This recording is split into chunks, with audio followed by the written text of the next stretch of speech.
dalam feeling saya, dalam apa yang saya bisa tangkap dari Mas Prabowo, kecenderungan dia itu pasti akan bersama dengan Caimin, ya. Itu kecenderungannya, pandangan saya begitu. Walaupun ya ada kesana kemari biasalah kan, silaturahim namanya kan.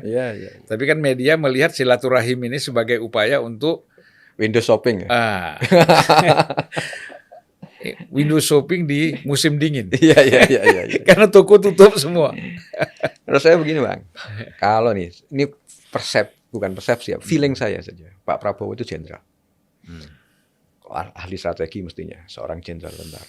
Salah satu elemen dasar untuk memenangkan perang itu adalah salah satu namanya momentum. Dia pasti menghitung betul momentum. Kenapa? Kalau kita salah menghitung momentum, katakan beliau ini, saya punya orang yang punya keyakinan mereka berdua akan berpasangan. Saya nggak bilang saya sebagai sekjen, ya, tapi saya Hasanuddin Wahid meyakini bahwa pasangan terbaik dua orang ini. Tapi ini urusan momentum. Momentum itu penting. Sebab begitu momentumnya itu nggak tepat, contoh aja Bang, itu momentum nggak tepat, itu adalah seorang Napoleon itu adalah rajanya Eropa itu, jenderal yang bisa menaklukkan banyak negara, perang menang terus itu Napoleon. Tapi ketika dia tidak bisa menghitung momentum, bagaimana dia menyerang di daerah Eropa Timur dan sebagainya, Rusia itu nggak ngitung musim. Tiba-tiba ada musim salju, dia nggak siapkan logistiknya, pasukannya itu perang di musim salju, dia nyerang ke sana, Rusia kalah. Kenapa? Karena ini dia nggak ngitung momentum, ini musim dingin atau musim apa. Padahal menurut hitungannya dia, ini belum waktunya musim salju datang. Musim dingin loh. Nah, tiba-tiba dia nyerang ke Rusia, musimnya salju. Itu artinya apa? Ada momentum yang dia hitung yang salah. Nah, saya pikir ini urusan momentum saja. Mungkin Pak Prabowo mencari momentum yang tepat, gitu kan. Yang kedua, sebagai seorang militer, ahli strategi, dia pasti akan menghitung kawan lawan. Dia pasti akan menghitung seluruh aspek. Jadi kalau dia harus menghitung seluruh aspek, ya PKB punya cukup kesabaran untuk menunggu Pak Prabowo ini menghitung seluruhnya. Asalkan semuanya dikomunikasikan antara PKB dengan Gerindra. Dan selama ini ya Pak Prabowo fair. Semuanya dilaporkan apa yang dia lakukan, kita juga melakukan apa, saling melaporkan dan sebagainya. Dan sinergi itu terus dicoba di ini. Urusannya urusan momentum. Yang kedua, sebagai jenderal perang yang sudah beberapa kali tarung belum meraih kemenangan, pasti akan lebih punya hati-hati daripada sebelumnya. Prabowo sudah pernah mengalami menjadi cawapresnya Bu Mega. Pak Prabowo sudah pernah mengalami punya cawapres Pak Hatta Rajasa. Pak Prabowo juga pernah mengalami punya cawapres Sandiaga Uno. Maka kali ini kalau dia ingin punya berpasangan, maka dia juga pasti akan menghitung ini semuanya. Jadi ya mungkin kamus besarnya politiknya hari ini, beliau itu adalah belajar dari kegagalan, bukan belajar dari kesuksesan. Nah, karena kamus politiknya belajar dari kegagalan, maka harus menghitung betul apakah PKB ini faktor yang bisa membalik kegagalan itu semuanya tidak. Saya jawab di sini, PKB lah faktornya. PKB menjadi kunci. Kenapa? PKB selama rezim Pilpres tidak pernah kalah. Di mana PKB berlabuh, pemenang. Di situ bahkan ketika presiden masih dipilih oleh MPR, bisa menang. Penentu. Swing voternya itu PKB. Ya. Iya. Jadi salah satu yang menyebabkan Pak Amin Rais dulu tidak berani maju sebagai capres. Betul. Karena dia tahu PKB tidak akan pilih dia. Betul. Nah, swing voternya itu yang menentukan itu adalah PKB. Emang luar biasa. Ya. Ini yang orang perlu belajar. Apalagi di dalam PKB sekarang ada ahli perang. Tambah bahaya lagi nih, tambah ngeri lagi. Jadi Mas, ya kata kita anggap sebagai rumor lah ya, pandangan-pandangan yang mengatakan kalau bulan Juni ini misalnya bahwa pasangan ini tidak segera diumumkan antara Prabowo dengan Caimin, maka ini perlu ada evaluasi total terhadap koalisi Gerindra dengan PKB ini gimana? Ini udah bulan Juni nih. Itu kan rumornya. Jadi kalau secara kelembagaan tidak pernah kita mengajukan itu. Kenapa? Karena itu kan maunya para kiai-kiai itu. Kiai-kiai itu kan sudah ayo segera. Kenapa? Karena ini bulan baik untuk nikah. Di mana-mana nikah itu bulan Syawal katanya. Ini kalau lewat bulan Syawal malah nggak bagus katanya dan sebagainya. Itu nggak apa-apa sebagai bentuk ini. Tapi PKB sendiri tidak pernah mendeadline kepada Pak Prabowo. Tapi yang penting semuanya dihitung bareng-bareng semuanya. Jadi soal itu menurut saya rumor itu PKB nggak pernah mendeadline. Bahkan Caimin sendiri itu sangat nyaman dengan Pak Prabowo.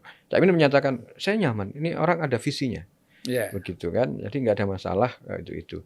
Sebagai seorang Muhaimin Iskandar, oke. Dengan apa yang dilakukan oleh Pak Prabowo dengan kesana kemarinya, manuver-manuver dan sebagainya itu. Tapi tentu saja sebagai ketua umum kan beliau nanti pasti akan bertanya kepada partai. Sebagai pemegang mandataris, beliau pasti akan nanya. Nah, kemudian beliau juga akan nanya kepada para kiai, nanya ke semua pihak. Oh ini sudah bulan Juni nih, ini sudah bulan Juli nih, progresnya apa? Ya yang namanya orang ini kan harus ada progres. Sebagai ketua umum partai, beliau pasti akan melakukan progres-progresnya. Tapi sampai sekarang kami nggak pernah mendeadline secara apakah ada deadline resmi dari PKB kepada ini enggak. Kalau untuk orang per orang ada kiai yang pingin mendeadline sebagainya, kita pasti akan sampaikan ke Pak Prabowo. Dan PKB terkenal selama ini kalau berkoalisi itu setia loh. Pernah cek PKB itu loncat-loncat? Enggak. Dengan Pak SBY 2 periode, dengan Pak Jokowi pun 2 periode. Itu menunjukkan bahwa kami itu punya fatsun dalam berpolitik. Kami selalu punya ini. Kalau kami itu bergabung dengan baik-baik, artinya nanti pun berpisah pun dengan baik-baik.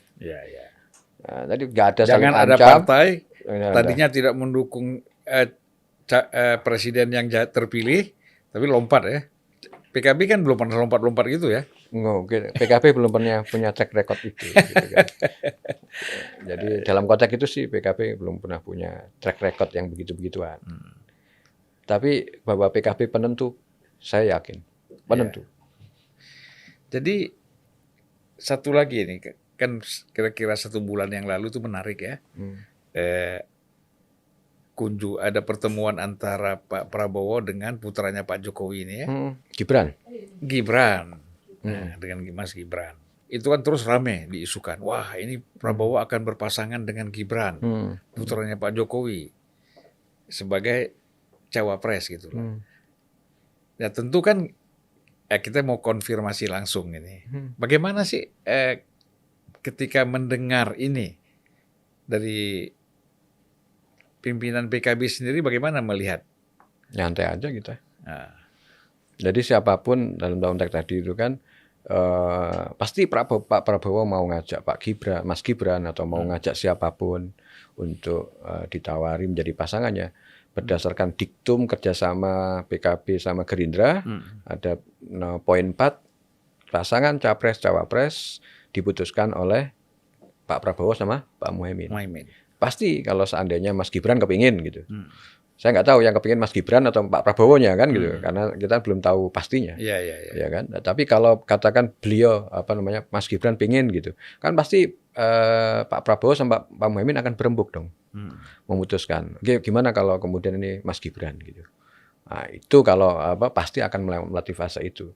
Tapi buat kami nggak ada kekhawatiran apapun, karena kan juga masih banyak hal ya. Apakah Mas Gibran umurnya cukup? Setahu saya kan umurnya nggak cukup.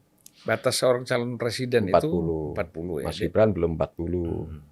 Yang kedua, apakah Mas Gibran langsung menjadi cawapres itu? Sementara Mas Gibran kan KTA-nya PDIP. PDIP sudah punya kandidat. Kalau kemudian Mas Gibran ingin jadi calon wakil presidennya Pak Prabowo, itu gimana dengan partai asalnya? Pasti kan ada respon dari partai asalnya. Kemudian yang ketiga, opini publik. Pak Jokowi dipersepsikan oleh publik nanti kok maksakan anaknya. Kurang elok. Nah, itu dalam konteks persepsi publik. Tapi buat hak konstitusionalnya boleh. Dan punya hak, Mas Gibran punya hak, Pak Jokowi punya hak mencalonkan Mas Gibran katakan, itu punya hak. Kenapa? Karena itu ini negara demokrasi. Undang-undang dasarnya ngasih ruang itu. Nggak peduli dia anaknya siapa. Setiap orang punya hak untuk memilih dan dipilih. Bagi PKB no problemo lah gitu. Cuma dikembalikan kepada publik, dikembalikan kepada kita semuanya, elok atau tidak eloknya. Jadi menurut saya menarik itu Mas tadi. Jangan karena dia anak presiden terus dia terhambat untuk dijadikan sebagai calon ya. Kasihan. Iya, nggak bisa. Karena kan anak siapapun bebas ya, siapapun untuk maju sebagai apakah presiden ataupun syarat rukunnya memenuhi tidak, kan begitu kan? Syarat rukun formalnya, persyaratan secara formal, persyaratan secara moral, persyaratan ada syarat moralnya loh. Jadi capres cawapres ada persyaratan moralnya gitu kan. Terus ada kemudian persyaratan secara etika publik, bahkan yang paling terakhir itu adalah ini kehendak rakyat. Kira-kira itu bisa mendapatkan dukungan banyak pihak nggak, rakyat nggak? Itu saja menurut saya. Ya di samping itu pertimbangan Pak Jokowi sendiri ya, saya kira pasti punya pertimbangan yang matang. Ya kalau saya nggak tahu ya, kalau di publik kan Pak Jokowi bilang nggak logis kan gitu. Kalau saya sudah ada jawaban Pak Jokowi, paling saya bisa dikoreksi. Tapi waktu itu kan kayak nggak logis gitu. Kalau itu jawaban publik. Atau bahasa lainnya belum saatnya. Iya. Kan? Persepsi saya, tafsiran saya atas pernyataan presiden itu, gitu bilang nggak logis. Beliau ini orang Jawa, beliau ini orang Solo, Jawa yang pasti akan memegang erat budaya tradisi Jawa, bahwa namanya Sabdo Pandito Ratu. Jadi kalau beliau sudah bilang tidak logis, gitu kan? Itu berarti itu sebagai Sabdo Pandito Ratu buat orang Jawa. Berarti beliau tidak menghendaki Gibran sebagai cawapres. Itu kalau dalam konteks falsafah Jawanya ya, itu Sabdo Pandito Ratu omongannya presiden itu. Nah, di situ makanya saya bilang itu rumor aja lah. Pak Jokowi bukan tipologi orang seperti itu. Beliau ini sudah hebat prestasinya begitu, terus kemudian diojo-ojoi begitu. Tapi dari Sabdo Pandito Ratunya, presiden menyatakan tidak logis. Dan memang tidak ada pernyataan dari Pak Jokowi, dari Pak Mas Prabowo misalnya bahwa Gibran ini akan menjadi cawapres, kan tidak ada pernyataan. Dan tidak ada juga pernyataan dari Gibran ingin menjadi cawapres. Ini kan publik hanya meraba-raba, menangkap-nangkap dari window shopping tadi. Kan gitu Mas ya. Tapi memang penyakit Indonesia begitu Bang. Indonesia itu adalah rumor itu seperti hoax. Seperti hoax. Hoax itu jalannya melebihi kecepatan cahaya. Nyebarnya itu melebihi kecepatan cahaya.